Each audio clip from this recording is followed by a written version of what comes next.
Hola, la saluda Gaby del Instituto Bíblico para la Mujer, hoy 29 de noviembre, revisando nuevamente nuestro devocional en pos de lo supremo. El título de hoy es La supremacía de Jesucristo y la cita la encontramos en Juan, capítulo 16, versículo 14, donde dice lo siguiente: Él me glorificará. Oremos. Padre amado, te damos gracias por tu palabra y por la profundidad que con tan solo un versículo o a veces parte de un versículo podemos realmente llegar a entender tanto, siempre y cuando lo tengamos en el contexto de tu verdad, en el contexto del Evangelio del Señor Jesucristo. Gracias te damos por el hermano y por todas las personas que hicieron lo que tuvieron que hacer para que llegara a nuestras manos este lindo devocional. Ayúdanos, Señor. Llénanos de tu Santo Espíritu. Edúcanos, Señor. Guíanos. Ayúdanos. Porque nada podemos hacer separados de Cristo. Nada que valga la pena. Te rogamos que nos ayudes y te lo pedimos todo para la gloria de su nombre. Amén y amén. Bueno, nos comenta el hermano Oswald Chambers, que vivió hace más o menos 100 años, imagínense. Dice, los movimientos de santidad de hoy en día no tienen en sí nada de la realidad tangible del Nuevo Testamento. Nada hay en ellos que precise de la muerte de Jesucristo. Todo lo que en ellos se requiere es una atmósfera piadosa, oración y devoción. Pero esta clase de experiencia no es necesariamente sobrenatural ni milagrosa. No costó los sufrimientos de Dios ni está teñida de la sangre del Cordero. No está marcada ni sellada por el Espíritu Santo como algo genuino, ni tiene signos visuales que lleven a la gente a exclamar con admiración: es la obra de Dios Todopoderoso. El Nuevo Testamento trata de la obra de Dios y nada más. Entonces, obviamente en el tiempo, cuando el hermano estaba en vida, pues él nos está como comunicando a nosotros, dándonos un reporte de cómo lucían las reuniones o cómo lucían de pronto los ministerios, cómo estaba la iglesia visible en su momento, que de pronto podía tener las cosas externas, digamos una reunión de oración o todo lo que uno puede encargarse de forma externa. Pero dice que no había evidencia, como lo había en el Nuevo Testamento, de la presencia del Señor, evidencia de que la obra realmente era de Él. Ahora, si nos dice que el Nuevo Testamento trata acerca del Evangelio, de la obra de Dios y nada más, entonces se está refiriendo a que probablemente habían vidas cambiadas y estaban viendo realmente cómo la obra de Dios estaba impactando a su sociedad, estaba impactando a las generaciones de su momento, ¿no? Y que más bien, tristemente, todo lo que pasaba por servicios religiosos y todo, estaban carentes de lo más importante. Y yo creo que nosotros vamos a continuar leyendo y podemos también deducir que hay tantas iglesias, hay tantos servicios, tantas reuniones, tantos conciertos, tanto. Sin embargo, no se ve tanta presencia del Espíritu Santo, digamos, de vidas cambiadas, santificadas, de vidas consagradas, lo cual es la obra del Señor. Entonces, continuamos. El ejemplo del Nuevo Testamento sobre la experiencia cristiana es la de una devoción personal y apasionada a la persona de Jesucristo. ¿Ve? Que por ahí vamos. Que no se trata de que, sí, yo voy a la iglesia los domingos y yo voy, sí, porque a una devoción a nuestra iglesia, una devoción a nuestro ministerio, una devoción a una causa, pero no se ve devoción a la persona de Jesucristo tendría que ser en el diario vivir, una lealtad, una devoción, una adoración, un compromiso, un todo, digamos, por el Señor Jesucristo. Pues eso casi ni se ve. Entonces dice, todo otro tipo de pretendida experiencia cristiana está separada de la persona de Jesús. No hay en ella regeneración, digamos, ve, nacer de nuevo en el reino donde el Cristo Supremo vive y reina, ¿no? Este es el resultado de la obra del Señor, donde alguien nace de nuevo y es colocado en el reino del Hijo, y donde el Hijo va a reinar y va a vivir su vida a través de esa persona.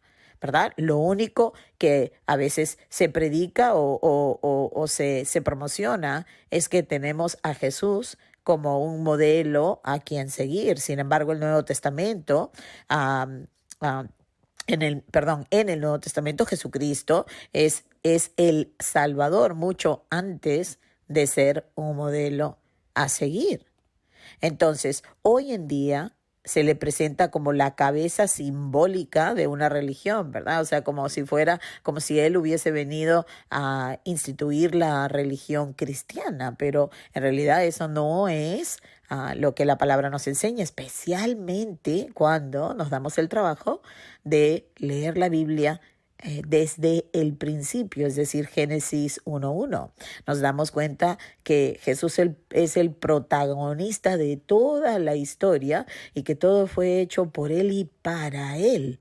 Entonces cambian las cosas de pensar que Jesús es un modelo a seguir en nuestra propia vida. No, no, no. Entonces dice, que sí, ciertamente. Bueno, continúa el hermano. Me retrocedo un poquito para no perder el impulso. Dice, hoy en día se le presenta a Cristo, ¿no? Como la cabeza simbólica de una religión, es decir, un mero ejemplo. Y lo es, por supuesto. Él es un magnífico ejemplo, pero Él es infinitamente mucho más que esto, ¿verdad? Él es la salvación misma. Él es el Evangelio de Dios. ¿Cuánto necesitamos entender que el Evangelio no es lo que muchas personas lo reducen a que Dios está como desesperado tocando la puerta de tu corazón, esperando y rogando que le abras la puerta para morar con nosotros? Esa es una presentación, una caricatura falsa completamente, porque pone a Dios en una posición en la cual Él jamás se pondría ni está. Dios es el gran soberano y nunca está tocando la puerta del corazón de un pecador rogando para entrar, ¿verdad? Tenemos que regresar a la escritura de donde estamos sacando eso, verlo en el contexto y ver que Dios estaba hablando a la iglesia, que haciendo el papel de que conocían al Señor y estaban dando a conocer al Señor, tenían al Señor bien afuera.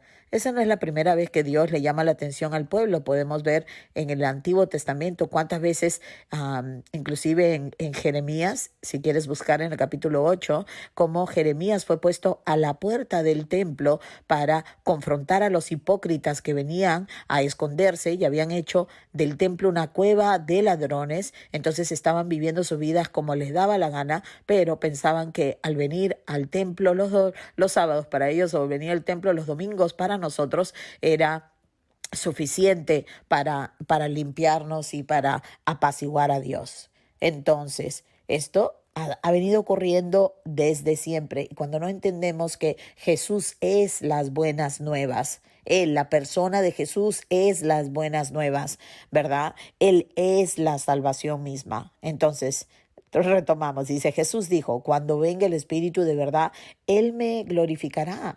El Espíritu Santo fue enviado para glorificar a Cristo, ¿verdad? Entonces dice, cuando me consagro a la verdad revelada del Nuevo Testamento, recibo de Dios el don del Espíritu Santo. Cuando nos vamos separando en ideas, vamos descartando aún lo que nos pueden estar predicando, supongo que sin mala intención. Y cuando dejamos que el Nuevo Testamento, la palabra entera, pero vamos a decir que el Nuevo Testamento, donde claramente ya vemos a Jesús viniendo a cumplir lo que el Padre prometió al ser humano desde Génesis 3:15. Entonces vemos que Él es y siempre fue el enfoque y el protagonista de toda la historia. Entonces, Ahí es cuando recibimos el Espíritu Santo, ¿verdad? Para podernos enfocar realmente en el Señor. El Espíritu de Dios hace en mí. Miren qué lindo. Ruego que puedan meditar en esta conclusión que el hermano nos deja aquí en el devocional de hoy. Miren qué lindo. Es el Espíritu de Dios que hace en mí internamente todo lo que Jesucristo hizo por mí externamente. Entonces, Jesús el Hijo alcanzó nuestra salvación, haciéndose obediente hasta la muerte y la muerte en la cruz. El Espíritu Santo viene a aplicar esa verdad internamente y a cambiar nuestra manera de pensar, ayudarnos a realmente consagrarnos por completo a la persona viva del Señor Jesucristo.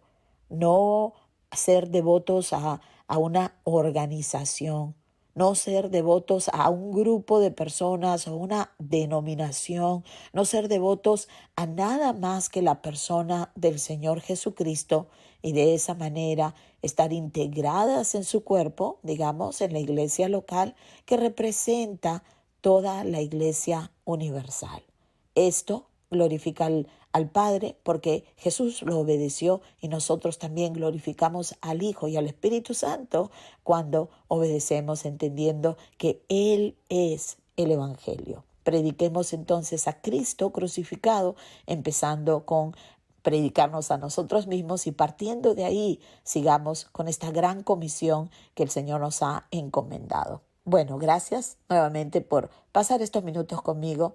Espero que haya sido de edificación para tu alma, que te hayas sentido confrontada y animada por el Espíritu Santo y que vuelvas a pasar unos minutos conmigo mañana también. ¿Ok? Que Dios te bendiga.